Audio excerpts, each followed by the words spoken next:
Je n'aurais jamais imaginé que mon travail en ligne, qui me permettait de payer les factures et de subvenir aux besoins de ma famille, deviendrait une source de tant de tension. Tout a commencé lorsque ma belle-mère, Madeleine, une femme traditionnelle et sceptique envers la technologie, est venue vivre avec nous après le décès de mon beau-père, François. C'était un mardi matin comme les autres. Je me suis levée tôt, comme d'habitude, pour commencer ma journée de travail. J'ai préparé mon café et je me suis installée devant mon ordinateur dans le petit bureau que j'avais aménagé dans le coin de notre salon. Ma femme, Sophie, dormait encore, et notre fille, Élise, était déjà partie pour l'école. À peine avais-je commencé à taper sur mon clavier que j'ai entendu les pas lourds de Madeleine dans l'escalier. Elle est entrée dans la pièce, ses yeux scrutant mon écran avec un mélange de curiosité et de désapprobation. « Encore sur cet ordinateur, Antoine ?» a-t-elle demandé, sa voix teintée d'irritation. « Tu ne penses pas qu'il serait temps de chercher un vrai travail ?» J'ai pris une profonde inspiration, essayant de garder mon calme. « Bonjour, Madeleine. Comme je vous l'ai expliqué, c'est mon vrai travail. Je suis consultant en marketing digital. » Elle a secoué la tête, visiblement peu convaincue. Dans mon temps, un vrai travail signifiait aller au bureau, porter un costume, avoir des collègues. Pas rester en pyjama toute la journée devant un écran. J'ai dû me mordre la langue pour ne pas répondre. Ce n'était pas la première fois que nous avions cette conversation, et je savais que ça ne serait pas la dernière. Madeleine avait emménagé avec nous il y a 3 mois, après le décès soudain de François. Au début, nous pensions que c'était une solution temporaire, le temps qu'elle se remette du choc. Mais les semaines passaient, et il devenait de plus en plus évident qu'elle n'avait pas l'intention de partir. Les jours se sont enchaînés, chacun apportant son lot de remarques désobligeantes et de regards désapprobateurs. Un matin, alors que je participais à une visioconférence importante, Madeleine est entrée dans le salon en aspirant, ignorant complètement mes signes frénétiques pour qu'elle arrête. J'ai dû m'excuser auprès de mes clients et reporter la réunion. « Tu vois » a-t-elle dit une fois que j'ai raccroché, « si tu avais un vrai bureau, tu n'aurais pas ce genre de problème. » Sophie, ma femme, essayait de jouer les médiatrices, mais je voyais bien qu'elle était tiraillée entre son amour pour sa mère et son désir de me soutenir. « Maman, disait-elle souvent, Antoine travaille dur. Ses horaires sont peut-être différents, mais son travail est tout aussi valable. » Mais Madeleine balayait ses arguments d'un revers de main. « Ma chérie, tu es trop jeune pour comprendre. Un homme doit avoir un travail respectable. » Ces commentaires constants commençaient à affecter notre vie de famille. Les dîners, autrefois des moments de partage et de rire, étaient devenus tendus et silencieux. Sophie passait son temps à essayer de maintenir une conversation légère, tandis que Madeleine et moi évitions soigneusement de nous regarder. Élise, notre fille de 10 ans, sentait la tension. Un soir, alors que je l'abordais, elle m'a demandé, « Papa, pourquoi mamie n'aime pas ton travail? Tu fais quelque chose de mal ?» Mon cœur s'est serré. Non, ma chérie. Mamie a juste du mal à comprendre que le monde du travail a changé depuis son époque. Mais les mots d'Élise m'ont hanté. Je commençais à douter de moi-même. Étais-je vraiment en train de faire quelque chose de mal? Peut-être que Madeleine avait raison. Peut-être que je devrais chercher un vrai travail. Ces doutes ont commencé à affecter mon travail. Je me surprenais à vérifier constamment mes emails, craignant de manquer une opportunité qui prouverait à Madeleine que mon travail était légitime. Je passais des heures supplémentaires devant mon écran, essayant de compenser je ne sais quoi. Un jour, Sophie m'a trouvé endormie sur mon clavier à 3 heures du matin. « Antoine » m'a-t-elle dit doucement en me réveillant, « tu ne peux pas continuer comme ça. Il faut qu'on trouve une solution. » J'ai acquiescé, épuisé. Mais quelle solution ? Je ne pouvais pas abandonner mon travail, qui me passionnait et nous permettait de vivre confortablement.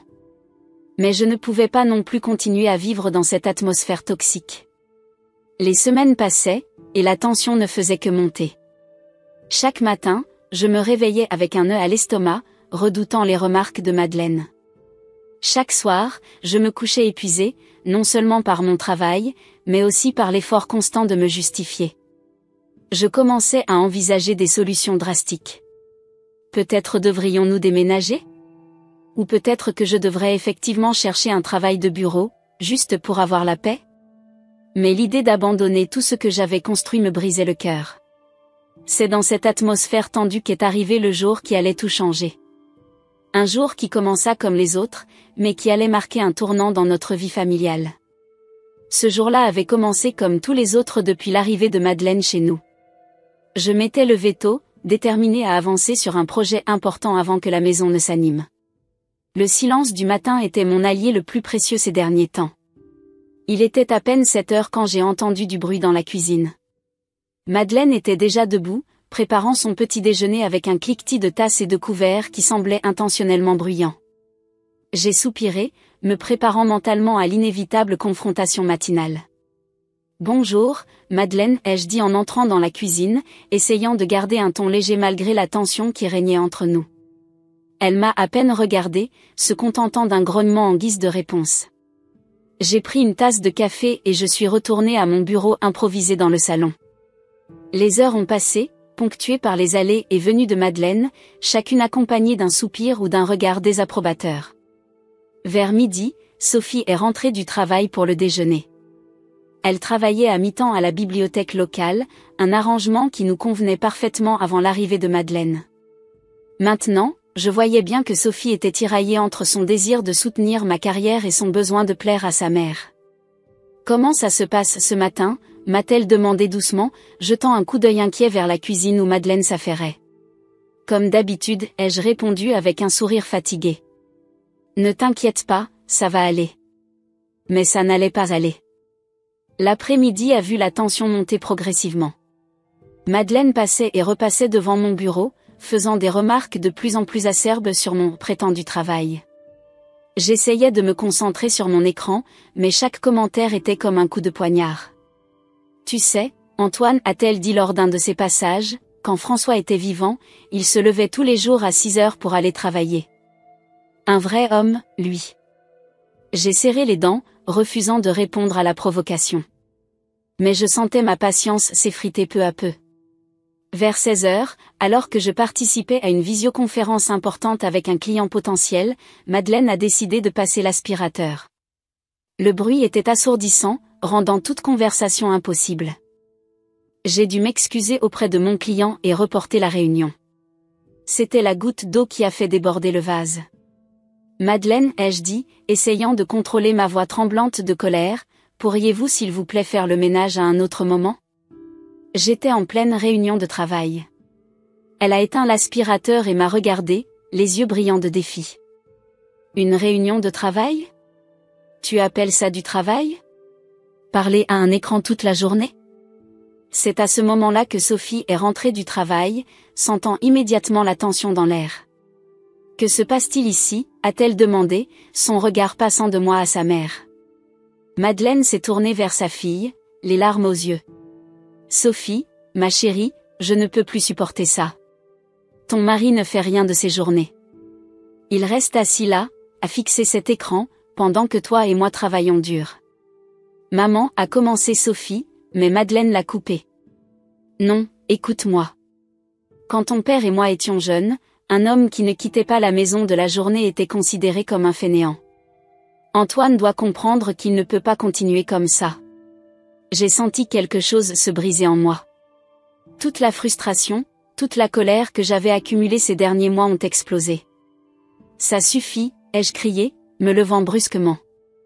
Vous n'avez aucune idée de ce que je fais, de combien je travaille dur pour cette famille. Madeleine s'est tournée vers moi, les yeux flamboyants de frustration.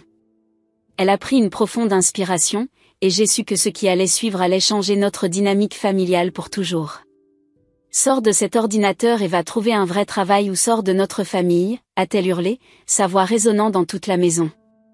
Le silence qui a suivi était assourdissant. Sophie était figée, les yeux écarquillés, ne sachant visiblement pas comment réagir face à cet ultimatum. Élise, qui venait de rentrer de l'école, s'est arrêtée net dans l'entrée, son sac d'école tombant au sol dans un bruit sourd. J'ai regardé Madeleine, luttant pour contenir ma rage et ma douleur. Comment osait-elle ? Comment pouvait-elle balayer d'un revers de main des années de travail acharné, de sacrifices, de nuits blanches passées à construire ma carrière ? Maman, a finalement réagi Sophie, sortant de sa stupeur. Tu ne peux pas dire ça. Antoine est mon mari, le père d'Élise. Il fait partie de cette famille. Mais Madeleine ne voulait rien entendre.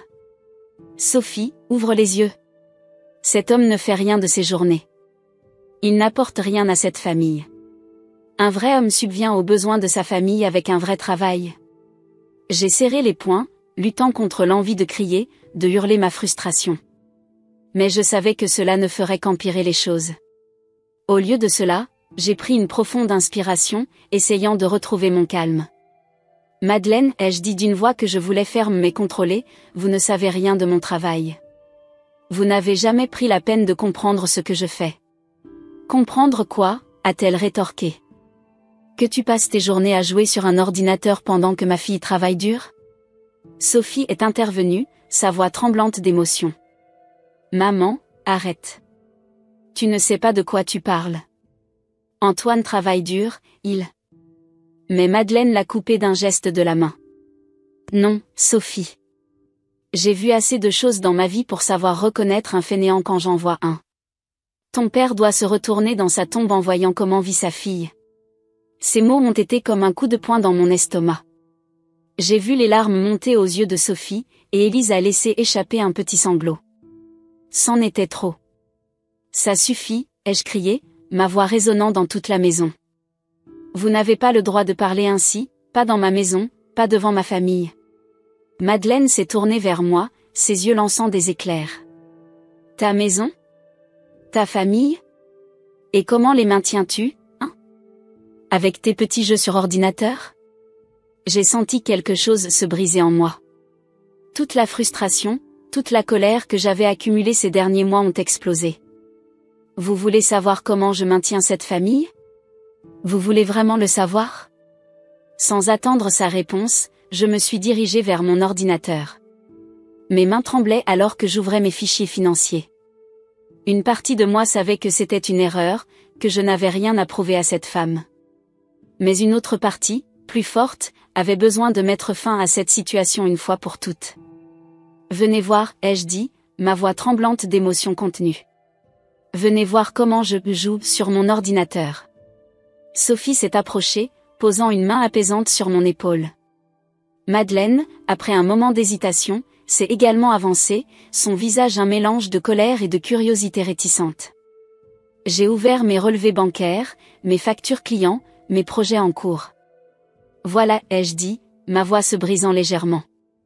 Voilà comment je subviens aux besoins de ma famille. Voilà comment je paie le loyer, les factures, l'école d'Élise. Voilà mon vrai travail. Le silence qui a suivi était palpable. J'ai vu les yeux de Madeleine s'écarquiller alors qu'elle parcourait les chiffres sur l'écran. Sophie a serré mon épaule, et j'ai entendu Élise retenir son souffle. Nous étions tous figés, attendant la réaction de Madeleine. Le moment de vérité était arrivé, et j'ignorais ce qui allait se passer ensuite. Mais une chose était sûre, rien ne serait plus jamais comme avant. Le silence qui régnait dans la pièce était assourdissant. Les yeux de Madeleine étaient rivés sur l'écran de mon ordinateur, parcourant frénétiquement les chiffres et les graphiques qui s'y affichaient. Je pouvais presque voir les rouages tourner dans son esprit alors qu'elle essayait d'assimiler ce qu'elle voyait. Je ne comprends pas, a-t-elle finalement balbutié, sa voix à peine plus forte qu'un murmure. Comment est-ce possible? J'ai pris une profonde inspiration, sentant le poids de ces mois de tension commencer à s'alléger. Laissez-moi vous expliquer, ai-je dit, m'efforçant de garder un ton calme et posé.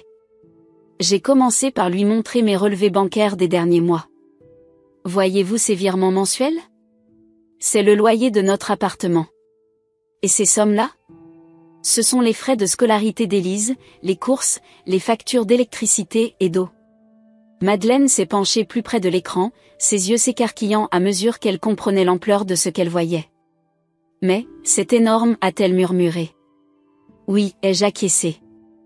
Mon travail en ligne me permet de gagner bien plus que ce que je pourrais espérer dans un emploi de bureau traditionnel. J'ai ensuite ouvert un autre fichier, montrant mes projets en cours et mes clients.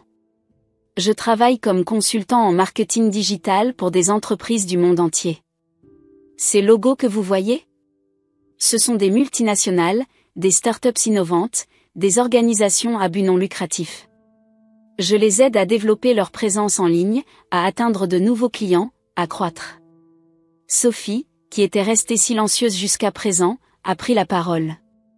Maman, Antoine travaille souvent plus d'heures que s'il avait un emploi de bureau classique. Il se lève tôt, se couche tard, travaille même le week-end quand c'est nécessaire. J'ai hoché la tête, reconnaissant envers ma femme pour son soutien. C'est vrai. Le fait que je travaille de la maison ne signifie pas que je ne travaille pas dur. C'est juste, différent de ce à quoi vous êtes habitué, Madeleine. Madeleine s'est laissée tomber sur une chaise, visiblement secouée. Je ne savais pas, a-t-elle murmuré. Je pensais que... Vous pensiez que je passais mes journées à ne rien faire, ai-je terminé pour elle, sans animosité dans ma voix. Je comprends. C'est vrai que mon travail n'est pas conventionnel. J'ai alors ouvert un autre dossier sur mon ordinateur, celui contenant mes diplômes et certifications. J'ai étudié le marketing et l'informatique à l'université. J'ai des diplômes, des certifications. Ce n'est pas arrivé par hasard. J'ai travaillé dur pour en arriver là. Élise, qui était restée silencieuse jusqu'à présent, s'est approchée timidement. Papa, tu peux montrer à mamie le projet sur lequel tu travaillais hier? Celui avec les jolies images? J'ai souri à ma fille, reconnaissant pour son intervention. Bien sûr, ma chérie. J'ai ouvert le fichier en question, révélant une campagne de marketing visuel que je développais pour une grande marque de cosmétiques. Voici un exemple de ce que je fais, ai-je expliqué à Madeleine. Je crée des stratégies marketing, je conçois des visuels, j'analyse des données pour aider mes clients à mieux comprendre et atteindre leur public. Madeleine s'est penchée en avant, examinant attentivement les images et les graphiques. C'est vraiment impressionnant, a-t-elle admis à contre-séure. Je n'avais aucune idée que c'était si complexe. Le monde du travail a beaucoup changé, Madeleine, ai-je dit doucement. Internet a ouvert de nouvelles possibilités, de nouvelles façons de travailler et de gagner sa vie. Sophie a posé une main sur l'épaule de sa mère. Maman, Antoine est un excellent pourvoyeur pour notre famille. Grâce à son travail, nous vivons confortablement. Nous pouvons même mettre de l'argent de côté pour l'avenir d'Élise. Madeleine a hoché lentement la tête, son visage un mélange de confusion et de compréhension naissante. Je suis désolée, a-t-elle finalement dit, sa voix à peine audible. J'ai été injuste envers toi, Antoine. Ces mots, que j'avais tant espéré entendre ces derniers mois, m'ont pris par surprise. J'ai senti un nœud se former dans ma gorge. Merci, Madeleine, ai-je réussi à articuler. Je suppose que j'ai du mal à comprendre ce nouveau monde, a-t-elle continué. Quand François et moi étions jeunes, un homme qui restait à la maison toute la journée était considéré comme paresseux, ai-je suggéré avec un petit sourire. Elle a eu un rire gêné.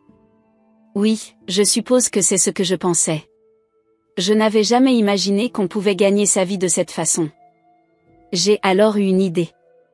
Laissez-moi vous montrer quelque chose d'autre, ai-je dit en ouvrant un nouveau fichier sur mon ordinateur. C'était une vidéoconférence que j'avais enregistrée avec un client la semaine précédente. Voici à quoi ressemble une de mes réunions, ai-je expliqué alors que la vidéo commençait à jouer. On pouvait me voir discuter avec des personnes du monde entier, présentant des stratégies, répondant à des questions, dirigeant la conversation comme un chef d'orchestre. Madeleine regardait, fascinée. C'est incroyable, a-t-elle murmuré. Tu parles à des gens du monde entier, juste depuis notre salon. Exactement, ai-je acquiescé. C'est l'un des avantages de mon travail. Je peux collaborer avec des personnes talentueuses du monde entier, tout en restant près de ma famille. Sophie a serré ma main. C'est l'une des raisons pour lesquelles nous avons choisi ce mode de vie. Antoine peut être là pour Élise, l'aider avec ses devoirs, assister à ses spectacles scolaires. Nous avons plus de flexibilité dans notre vie de famille. Élise a ajouté avec enthousiasme, et papa m'aide même à comprendre l'informatique. Il m'a appris à faire des présentations super cool pour l'école. Madeleine nous a regardés tour à tour, son visage s'adoucissant. Je vois, a-t-elle dit lentement. Je commence à comprendre. J'ai été tellement absorbée par mes propres préjugés que je n'ai pas vu la réalité de votre situation. J'ai senti un poids énorme se lever de mes épaules. Pour la première fois depuis des mois, j'ai eu l'impression de pouvoir respirer librement. Je comprends que ce soit difficile à saisir, Madeleine, ai-je dit doucement. Le monde change rapidement, et ce n'est pas toujours facile de suivre. Elle a hoché la tête, les larmes aux yeux. Je suis vraiment désolée, Antoine. J'ai été horrible avec toi. Je ne sais pas comment me faire pardonner. J'ai tendu la main et l'ai posée sur son bras. Le fait que vous compreniez maintenant est déjà un grand pas. Nous pouvons aller de l'avant à partir de là. Sophie a pris sa mère dans ses bras. Oh, maman, a-t-elle murmuré. Je suis tellement soulagée que tu comprennes enfin. Élise s'est jointe à l'étreinte, enroulant ses petits bras autour de sa grand-mère et de sa mère. On est tous une famille, a-t-elle dit avec la sagesse simple d'un enfant. Je les ai regardées toutes les trois, sentant une vague d'émotions me submerger. Malgré tous les défis, tous les malentendus, nous étions toujours une famille. Et maintenant, peut-être que nous pourrions vraiment commencer à nous comporter comme tels. Que diriez-vous si nous allions tous dîner dehors ce soir, ai-je proposé. Pour célébrer ce nouveau départ ? Madeleine a levé les yeux vers moi, un petit sourire aux lèvres. J'aimerais beaucoup ça, Antoine. Et peut-être que tu pourrais m'en dire plus sur ton travail pendant le dîner ? J'aimerais vraiment comprendre. J'ai senti mon cœur se gonfler de gratitude et d'espoir. Avec plaisir, Madeleine. Avec grand plaisir. Alors que nous nous préparions à sortir, j'ai jeté un dernier coup d'œil à mon ordinateur. Cet écran, qui avait été source de tant de tension, venait de devenir l'instrument de notre réconciliation. Le futur s'annonçait soudain beaucoup plus brillant. Les jours qui ont suivi notre confrontation et la révélation de la nature de mon travail ont marqué le début d'une transformation profonde dans notre dynamique familiale. Le changement ne s'est pas fait du jour au lendemain, bien sûr, mais j'ai commencé à remarquer de petites différences dans le comportement de Madeleine. Le matin suivant notre discussion, je me suis levé tôt comme d'habitude pour commencer ma journée de travail. J'étais un peu nerveux, ne sachant pas trop à quoi m'attendre. Quand Madeleine est descendue pour le petit déjeuner, elle m'a regardé avec une expression que je ne lui avais jamais vue auparavant, un mélange de curiosité et de respect timide. « Bonjour, Antoine, a-t-elle dit doucement. Tu es déjà au travail ? J'ai hoché la tête, surpris par son ton. Oui, j'ai une vidéoconférence avec un client en Australie dans 1 heure. Avec le décalage horaire, c'est le meilleur moment pour eux. Elle a semblé réfléchir un moment avant de demander, est-ce que ça te dérangerait si je restais pour voir comment ça se passe ? Je promets de ne pas faire de bruit. Cette demande m'a pris au dépourvu, mais j'ai accepté avec plaisir. Bien sûr, Madeleine. Installez-vous confortablement. Pendant l'heure qui a suivi, Madeleine est restée assise silencieusement dans un coin du salon, observant attentivement alors que je préparais ma présentation et vérifiais mes notes. Quand la conférence a commencé, j'ai vu ses yeux s'écarquiller de surprise lorsque les visages de mes clients sont apparus à l'écran, venant de Sydney, Melbourne et même de Nouvelle-Zélande. Après la réunion, Madeleine est restée pensive un moment avant de parler. C'est fascinant, Antoine. Je n'avais jamais réalisé à quel point ton travail était international. J'ai souri, heureux de pouvoir partager cet aspect de mon travail avec elle. C'est l'un des aspects que j'aime le plus dans ce que je fais. Je peux travailler avec des gens du monde entier, apprendre de différentes cultures et perspectives. Au fil des jours, Madeleine a commencé à montrer un intérêt croissant pour mon travail. Elle me posait des questions sur mes projets, voulait comprendre les différents aspects du marketing digital. Au début, ces questions étaient simples, presque hésitantes. Antoine, m'a-t-elle demandé un jour alors que je travaillais sur une campagne de médias sociaux, qu'est-ce que tu fais exactement quand comment dit-on ? Poste quelque chose sur Internet ? J'ai pris le temps de lui expliquer les bases des médias sociaux, comment les entreprises les utilisent pour atteindre leurs clients, et comment je les aide à créer du contenu engageant et pertinent. Au fil des conversations, ces questions sont devenues de plus en plus pointues. Elle s'intéressait aux stratégies que j'utilisais, aux outils que j'employais. Je me suis surpris à apprécier ces échanges, trouvant rafraîchissant de pouvoir expliquer mon travail à quelqu'un qui découvrait ce monde. Un soir, alors que nous étions tous réunis pour le dîner, Madeleine a surpris tout le monde en demandant « Antoine, penses-tu qu'il serait possible pour moi d'apprendre certaines de ces choses ? Je sais que je suis vieille, mais... Tu n'es pas vieille, maman, a interrompu Sophie avec un sourire chaleureux. J'ai acquiescé. Bien sûr, Madeleine. Il n'y a pas d'âge pour apprendre. Que voudriez-vous savoir en particulier? Elle a réfléchi un moment. Eh bien, j'aimerais comprendre comment fonctionnent ces réseaux sociaux. Et peut-être apprendre à utiliser un ordinateur correctement. Je me sens un peu dépassée par tout ça. C'est ainsi qu'ont commencé nos sessions d'apprentissage informel. Chaque soir, après le dîner, je passais 1 heure avec Madeleine, lui enseignant les bases de l'informatique et d'Internet. Sophie et Élise se joignaient souvent à nous, transformant ces moments en une véritable activité familiale. Regarde, mamie, s'exclamait souvent Élise, montrant à sa grand-mère comment naviguer sur un site web ou comment utiliser une application. Voir Madeleine s'ouvrir à ce nouveau monde était fascinant. Elle qui avait été si critique envers la technologie commençait à en voir les avantages. Un jour, elle m'a même surpris en me demandant de l'aider à créer un compte sur un réseau social. Je voudrais pouvoir voir les photos que mes amis partagent, a-t-elle expliqué, un peu gênée. Elles en parlent toujours et je me sens un peu exclue. Cette transformation ne se limitait pas à la technologie. Madeleine commençait à voir mon travail sous un nouveau jour. Un matin, alors que je me préparais pour une importante présentation en ligne, elle est venue me voir avec une tasse de café. Je t'ai apporté ça, a-t-elle dit en me tendant la tasse. J'ai pensé que tu en aurais besoin pour ta grande réunion. J'ai été touchée par ce geste. Merci, Madeleine. C'est très gentil de votre part. Elle a hésité un moment avant d'ajouter, tu sais, Antoine, je commence à comprendre à quel point ton travail est important. Ce n'est pas facile ce que tu fais. Ces mots m'ont profondément émue. C'était la reconnaissance que j'avais espérée pendant si longtemps. Merci, Madeleine. Ça signifie beaucoup pour moi.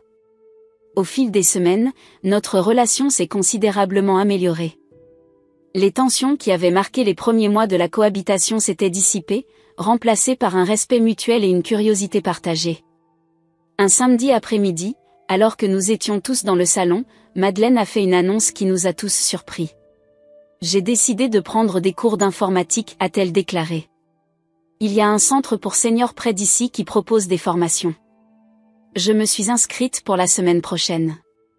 Nous l'avons tous regardé avec étonnement et fierté. Sophie s'est levée pour serrer sa mère dans ses bras. Oh, maman, c'est merveilleux. C'est grâce à toi, Antoine, a ajouté Madeleine en me regardant. Tu m'as montré qu'il n'est jamais trop tard pour apprendre. J'ai senti mon cœur se gonfler de fierté et de gratitude. Je suis tellement heureux pour vous, Madeleine. Et si vous avez besoin d'aide pour vos devoirs, n'hésitez pas à me demander, ai-je ajouté avec un clin d'œil. Elle a ri, un son que nous entendions de plus en plus souvent ces derniers temps. Je n'hésiterai pas, mon cher gendre. Cette nouvelle dynamique a eu un impact positif sur toute la famille. Sophie semblait plus détendue, n'ayant plus à jouer les médiatrices entre sa mère et moi. Élise était ravie de voir sa grand-mère s'intéresser à la technologie et passait de longs moments à lui montrer ses jeux préférés sur la tablette. Un soir, alors que Madeleine et moi travaillions ensemble sur un projet pour son cours d'informatique, elle s'est tournée vers moi avec une expression sérieuse. Antoine, a-t-elle dit doucement, je voulais te dire à quel point je suis désolée pour la façon dont je t'ai traité au début. J'étais tellement enfermée dans mes préjugés que je n'ai pas pris le temps de comprendre. J'ai posé ma main sur la sienne. C'est du passé, Madeleine. L'important, c'est que nous ayons réussi à surmonter ça ensemble. Elle a hoché la tête, les yeux brillants de larmes. Tu es un homme bon, Antoine. Ma fille et ma petite-fille ont de la chance de t'avoir. Et moi aussi, je suis chanceuse de t'avoir comme gendre. Ces mots ont mis fin à des mois de tension et d'incompréhension. J'ai senti un poids énorme se lever de mes épaules. Notre famille avait traversé une tempête, mais nous en étions sortis plus forts et plus unis que jamais. Cette transformation de notre dynamique familiale m'a rappelé pourquoi j'aimais tant mon travail en ligne. Ce n'était pas seulement une façon de gagner ma vie, c'était un moyen de connecter les gens, de briser les barrières et de créer de la compréhension. Et maintenant, grâce à l'ouverture d'esprit inattendue de Madeleine, cela avait aussi permis de renforcer les liens au sein de notre propre famille. Les mois qui ont suivi cette transformation dans notre relation familiale ont été remplis de surprises et de moments de croissance inattendus. Ce qui avait commencé comme une simple curiosité de la part de Madeleine pour mon travail s'est transformé en un véritable voyage de découverte et d'épanouissement personnel pour elle. Un matin, alors que je travaillais sur un projet, Madeleine est venue me voir avec une expression à la fois excitée et nerveuse sur le visage. « Antoine, a-t-elle commencé, hésitante, j'ai une idée dont j'aimerais te parler. » Intriguée, j'ai mis mon travail de côté et lui ai accordé toute mon attention. « Je vous écoute, Madeleine. » De quoi s'agit-il ? Elle a pris une profonde inspiration avant de se lancer. « Tu sais que j'ai toujours aimé faire de l'artisanat, n'est-ce pas ? Eh bien, je me demandais si tu pourrais m'aider à vendre certaines de mes créations en ligne. » J'ai été stupéfait par sa demande, mais aussi immédiatement enthousiaste. « C'est une excellente idée, Madeleine. Bien sûr que je peux vous aider. Mais dites-moi en plus sur vos créations. » Ses yeux se sont illuminés lorsqu'elle a commencé à parler de son artisanat. « J'ai toujours aimé tricoter et crocheter. Je fais des écharpes, des bonnets, des couvertures pour bébés.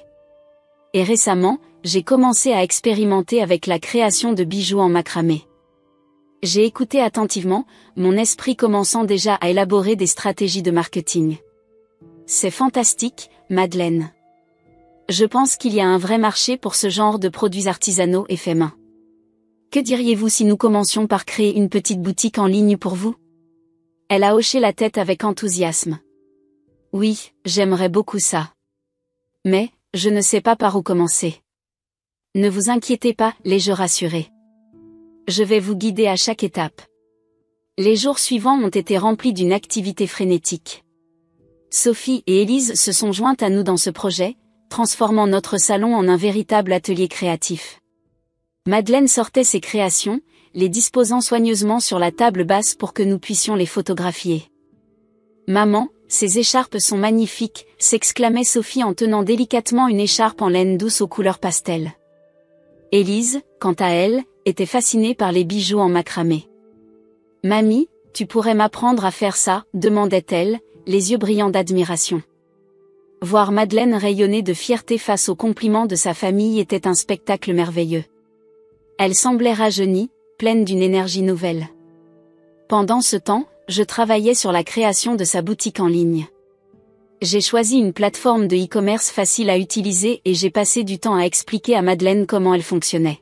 « Regarde, lui ai-je dit un soir, en lui montrant l'interface sur mon ordinateur. Ici, tu peux ajouter de nouveaux produits. Tu mets une photo, une description, et le prix.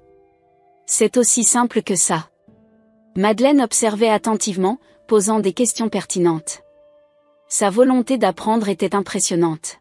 « Et comment les gens vont-ils trouver ma boutique ?» a-t-elle demandé. J'ai souri, heureux qu'elle pose cette question. C'est là que le marketing digital entre en jeu. Nous allons utiliser les réseaux sociaux pour promouvoir tes créations. Tu te souviens de ce compte Instagram que nous avons créé pour toi ? Nous allons l'utiliser pour montrer tes produits au monde entier. Les yeux de Madeleine se sont écarquillés. Au monde entier ? Tu crois vraiment que des gens d'autres pays pourraient être intéressés par mes créations ? Absolument, ai-je affirmé. L'artisanat fait main est très apprécié partout dans le monde. Les gens recherchent l'authenticité et la qualité que tes créations offrent. Avec l'aide de toute la famille, nous avons commencé à prendre des photos des créations de Madeleine pour les publier sur Instagram. Sophie, qui avait un don pour la photographie, s'est chargée de mettre en valeur chaque pièce. Élise, quant à elle, s'est révélée être une excellente assistante, arrangeant les accessoires et suggérant des mises en scène créatives. Le jour du lancement de la boutique en ligne de Madeleine a été un moment d'excitation et d'appréhension pour toute la famille. Nous étions tous réunis autour de mon ordinateur lorsque j'ai cliqué sur le bouton « Publier ». « Voilà », ai-je dit avec un grand sourire. « Ta boutique est maintenant en ligne, Madeleine. Le monde entier peut voir tes créations. » Madeleine a porté une main à sa bouche, les yeux brillants d'émotion. « Je n'arrive pas à y croire », a-t-elle murmuré. « Merci, Antoine. Merci à vous tous. » Les premiers jours ont été calmes, ce qui était normal pour une nouvelle boutique en ligne. Mais nous avons continué à promouvoir ses créations sur les réseaux sociaux, partageant des photos et des histoires sur le processus de création de Madeleine. Et puis, un matin, alors que je vérifiais mes emails, j'ai vu une notification de la plateforme de e-commerce. Quelqu'un avait passé une commande. Madeleine, ai-je appelé, excitée. Viens voir. Tu as fait ta première vente. Elle est arrivée en courant, suivie de près par Sophie et Élise. Nous nous sommes tous serrés autour de l'écran pour lire les détails de la commande. C'est une écharpe en laine, a lu Madeleine, sa voix tremblante d'émotion. Et, oh mon Dieu, elle a été commandée par quelqu'un en Australie. Nous avons tous éclaté de joie, nous serrant dans les bras les uns les autres. C'était plus qu'une simple vente, c'était la validation de tout le travail dur de Madeleine, de sa créativité et de son courage à se lancer dans cette nouvelle aventure. À partir de ce moment, les choses ont commencé à s'accélérer. Les commandes ont commencé à arriver régulièrement, d'abord au compte-gouttes, puis de plus en plus fréquemment. Madeleine passait ses journées à créer, tricotant, crochetant et nouant avec une énergie renouvelée. Un soir, alors que nous étions tous assis autour de la table à dîner, Madeleine a levé son verre. « Je voudrais porter un toast », a-t-elle dit, son visage rayonnant de bonheur. « À ma famille incroyable, qui m'a soutenue et encouragée. Et surtout à toi, Antoine. Sans toi, rien de tout cela n'aurait été possible. » J'ai senti mon cœur se gonfler de fierté et d'amour. C'est toi qui as fait tout le travail, Madeleine. Nous n'avons fait que t'aider à partager ton talent avec le monde. Sophie a pris la main de sa mère. Je suis tellement fière de toi, maman. Tu nous as montré qu'il n'est jamais trop tard pour poursuivre ses rêves. Élise a ajouté avec enthousiasme, et maintenant, j'ai la grand-mère la plus cool du monde. Une vraie entrepreneuse du web. Nous avons tous ri, savourant ce moment de bonheur partagé. Ce qui avait commencé comme un conflit sur la nature de mon travail s'était transformé en une belle histoire de croissance familiale et de découverte de soi. Dans les mois qui ont suivi, la boutique en ligne de Madeleine a continué à prospérer. Elle a même commencé à recevoir des demandes pour des créations personnalisées. Sa confiance en elle a grandi, et avec elle, son désir d'explorer davantage le monde numérique. Un jour, elle m'a surprise en me demandant, « Antoine, penses-tu que je pourrais apprendre à coder ? J'aimerais pouvoir faire des modifications sur ma boutique en ligne moi-même. » J'ai été stupéfait par sa demande, mais aussi incroyablement fier. Bien sûr, Madeleine. Si c'est ce que tu veux, je serai ravie de t'enseigner les bases. Et c'est ainsi que nos soirées se sont transformées en sessions de codage, avec Madeleine absorbant avidement chaque nouvelle information. Sa détermination et sa curiosité étaient inspirantes, me rappelant pourquoi j'aimais tant travailler dans le domaine du numérique. Regardant en arrière, je ne pouvais m'empêcher de sourire en pensant au chemin parcouru. De la méfiance et l'incompréhension initiale à cette belle collaboration familiale, notre voyage avait été riche en apprentissage et en croissance personnelle. Madeleine était passée de sceptique à entrepreneuse du web, prouvant qu'il n'est jamais trop tard pour embrasser le changement et poursuivre ses passions. Notre famille s'était rapprochée, unie par ce projet commun et par une compréhension mutuelle nouvellement acquise. Et moi, j'avais redécouvert la joie de partager mes connaissances et de voir quelqu'un s'épanouir grâce à elles. Le monde du travail en ligne, qui avait été une source de conflit, était devenu un pont entre les générations dans notre famille. Alors que je regardais Madeleine travailler avec concentration sur son ordinateur, je me suis dit que parfois, les plus beaux changements naissent des situations les plus inattendues. Notre histoire était la preuve vivante que l'ouverture d'esprit, la compréhension mutuelle et la volonté d'apprendre peuvent transformer les conflits en opportunités de croissance et de bonheur partagé.